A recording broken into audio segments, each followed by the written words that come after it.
Mayor Stephanie Rawlings-Blake is an outstanding supporter of the business community. She understands and respects the role that business plays in growing Baltimore and appreciates the work of business in giving back to the community. Ladies and gentlemen, please welcome Baltimore's Mayor Stephanie Rawlings-Blake.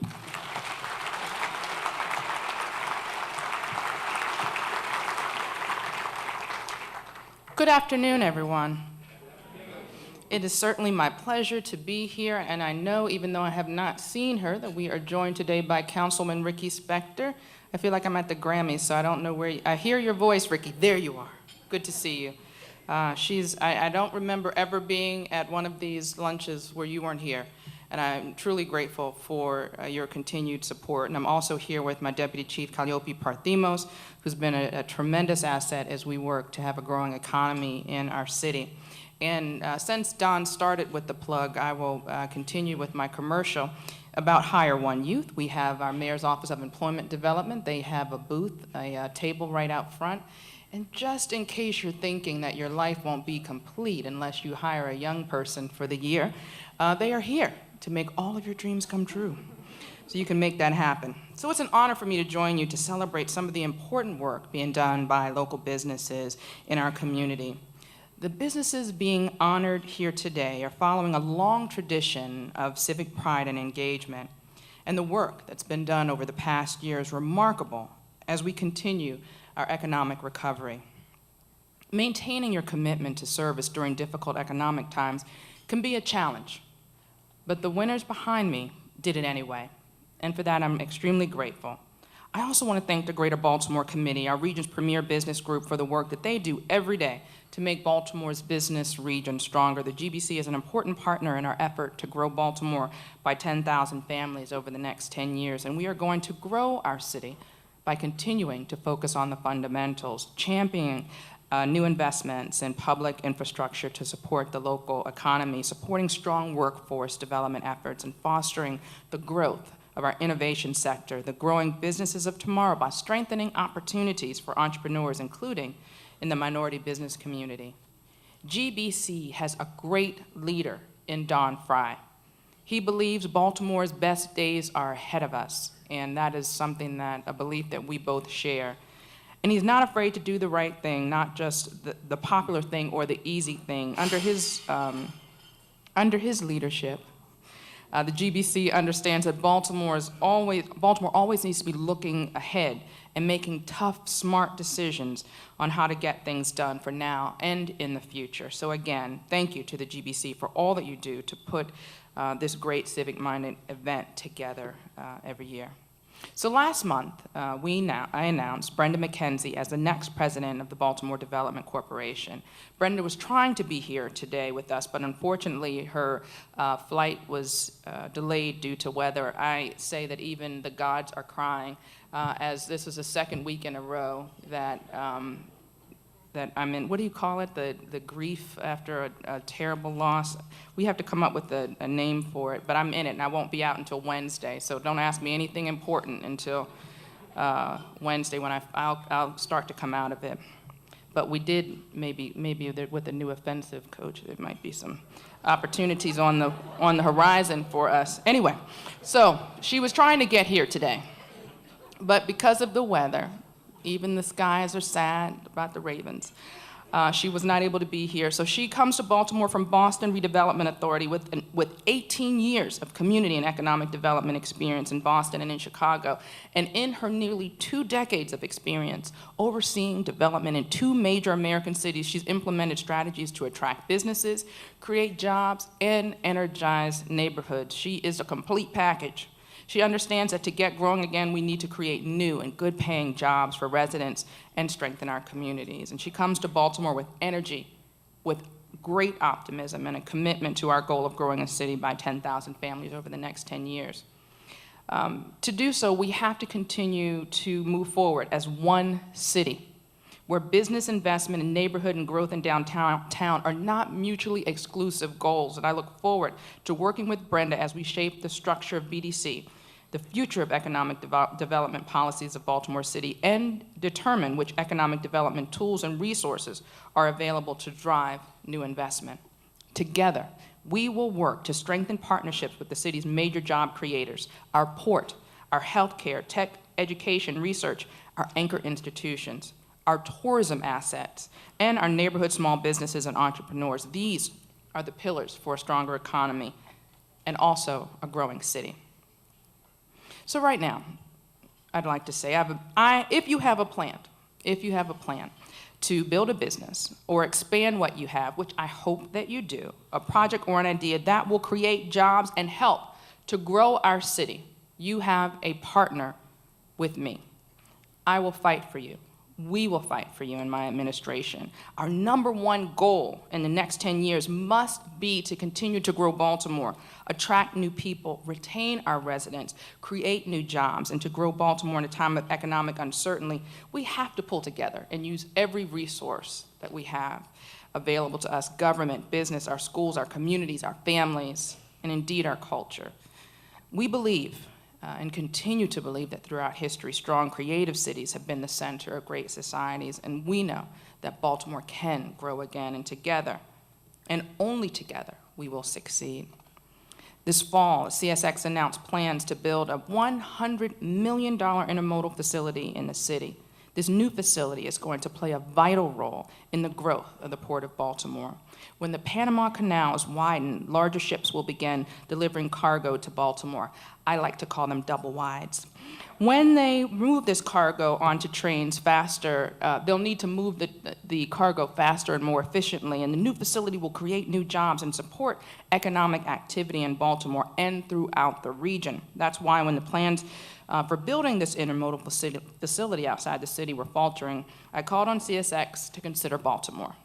They looked to Baltimore and made the right choice for our city and for our port. To support the port's expansion, we've started a massive construction effort in southeast Baltimore. This $44 million project will improve the conditions of the roads used by residents and commercial vehicles daily, as well as improve safety for bicyclists and pedestrians. This investment will support the growth not only of the communities in Southeast, but also the growing businesses as well. The growth in Southeast is impressive. The Canton Crossing development, Brewers Hill development are under construction. Soon, over 600 new apartments in Brewers Hill will be completed. And nearby that development, over 300,000 square feet of new retail, including, listen to this, ladies, Target, Harris Teeter, and if you like shoes, and a commercial that says, "Where do you get those shoes?" you might even be excited. I can't say what it is, but if you know what I'm talking about, if you're in the shoes. Anyway, that will be open in 2013. New office space at Brewers Hill is nearly 100% leased, and our new infrastructure investment that we expect to happen will transform, with Brewers Hill, it will be transformed into a new thriving part of the city that will contribute to our long-term growth. We also expect to see similar growth in Harbor East and the new Exelon building moving forward. And in Locust Point, Under Armour begins its expansion. In both areas of the city, former vacant industrial sites are being transformed into centers for growth and activity, and with new business and residential development coming online along with them. There are signs of a new momentum building in Baltimore, and we need to do all that we can together to use that energy to move other neighborhoods in the same direction. This year, working with the GBC, we're working to transform Penn Station into a world-class gateway to Baltimore. Penn Station can serve as an anchor to the strong and growing communities adjacent to it. And as it grows, it will spur further economic development in Station North, Mount Vernon, and in Greenmount West. And I want to thank Don Fry and the GBC for their work on this effort. I know that this is something that you've been committed to for some time, and I'm very proud to stand with you as we make sure that the entrance to our city, the gateway to our city through Penn Station, is a nod to our history, but also speaks to the future of our city. Neither of those things are present today, and I know that we are both committed to making that happen. A great driver for growth at Penn Station will be the coming expansion of the new residential properties in the downtown core, and we will propose a new tax credit to support developers who convert office space into beautiful buildings like 10 Light Street into homes and turn surface parking lots into new apartment buildings. The last census told us that downtown was one of the few neighborhoods that grew in the last decades. That's right, I'm calling downtown a neighborhood.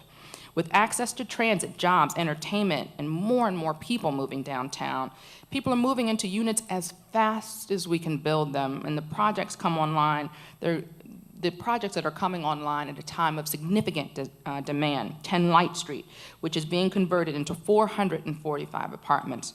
520 Park Avenue, which is being converted into 171 apartments.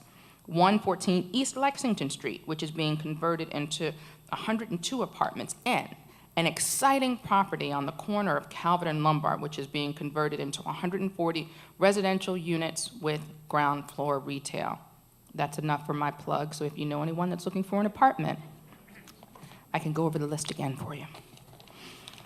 So, to help retain families that are already here and attract new families, we need to remember to remain focused on the fundamentals. And Don mentioned it in my introduction because this is what I believe my administration is all about. It is our commitment to better schools, safer streets, and stronger neighborhoods. These are the things that families care about, that businesses care about, what they care about the most. And that's why this year we approved the largest new investment in school infrastructure in Baltimore's modern history. And that new investment will help us support Dr. Alonzo's plan to right-size our school district and will help improve the quality of all of our public schools for current as well as future students. This summer, we named Anthony Batts as the next commissioner of the Baltimore City Police Department. He's taking over the department that, unlike many others across the country, did not suffer layoffs during the Great Recession, and as a result, he's been able to get right to work, increasing foot patrols in communities and working to build on our historic reduction in crime. This year, violent crime is down by 5%. Property crime is down by 4%, and we need to continue to reduce crime, and I believe that Commissioner Batts has the right experience and the right mindset to make our city safer. I continue to be impressed with him every single day about his vision for making sure, as I believe, that Baltimore can be one of the safest big cities in our country. Making our community stronger requires new thinking. With our Vacancies to Value initiative, we came up with a new approach to blight elimination and driving investment, and it's working. Since launching in November 2010, we've created a web presence to market city-owned vacant buildings that allowed us to increase property sales fivefold. From 100 in fiscal year 2010 to 524 in fiscal year 2012. We've issued more than 700 of the $900 citations to vacant building owners who have failed to maintain their properties, and for that I say thank you, Councilwoman Ricky Spector, for her support in that spurring, and that work, using that high-ticket citation, we are spurring more than $23 million in private investment. More than 450 vacant properties have been rehabbed or are currently undergoing rehab, and 90% of the city-owned properties in the community development clusters have been sold. We've issued 117 $10,000 home ownership booster incentives, and 25% of the new homeowners are new to the city. And they're so excited about that package of incentives. I remember when we celebrated, I think it was number 50, the firefighter, wasn't he number 50? He said he couldn't believe it. He thought he was seeing things when the realtor showed him all the different incentives that were available for moving into Baltimore. And he was working in Montgomery County and wanted to live near where he worked, but he simply couldn't afford it on a firefighter's salary. He was looking in DC, couldn't afford it, was looking up and down, and when he heard about Vacancies to Value and all those incentives, once he was convinced that it was real, he said it was a no-brainer. So we're really taking advantage of these incentives, and you can spread the word about those too. And citywide, 245 vacant and blighted properties have been demolished, and over 700 vacant lots, over 31 acres have been adopted through our Power and Dirt initiative. This is great progress for Baltimore, but we are not done. There's plenty of work to be done. And in November, we announced that Baltimore will make a commitment with the Clinton Global Initiative to eliminate 3,000 vacant residential buildings in the city over the next 3 years. And we'll do this by rehabbing 1,500 properties and demolishing an additional 1,500 properties using the tools and strategies that comprise the city's vacant to value program. At the same time, we're implementing a plan to reduce property taxes for current residents by 20 cents by 2020 to promote home ownership and strong neighborhoods. We need to find more creative ways to spur job creation in our neighborhoods, and that's why last month, at long last, we were able to announce our micro-lending program. And at this point, I do want to thank all of the help that we have received. You know, I have such a strong economic development team, and Kim Clark and Arnold Williams, the chair of BDC, as well as my whole team at BDC, and and Sharon Pinder, who helps us expand minority businesses and small businesses. All of them work together to make sure that this micro-lending program was a success. This initiative will offer $5,000 to $5,000 to $30,000, excuse me, to businesses in the city looking to start or to expand. Every business, large or small, can contribute to our goal of growing the city if they choose to expand here now. Again, we believe that Baltimore can grow again, and together we'll succeed in this new mission because of people like you who believe that it's not enough just to be successful or to make a profit. But we will succeed because of businesses like you who believe that you're part of something bigger. You believe that you should commit to giving back because we're all in this together. Growing Baltimore is not about small government versus big government or downtown versus the rest of the city. It's about building a stronger society where everyone does their part to improve the city. Each of these awardees today have shown a willingness to contribute to a greater cause, something greater than themselves. There are many more businesses just like them in Baltimore, and that is how we will grow Baltimore again. So again, thank you very much for your contributions to our community, for standing up and committing to doing more, especially during really tough times. I know it isn't easy, and I truly appreciate it, and Baltimore appreciates your work making Baltimore a better, safer, stronger, and growing city again. Thank you very much.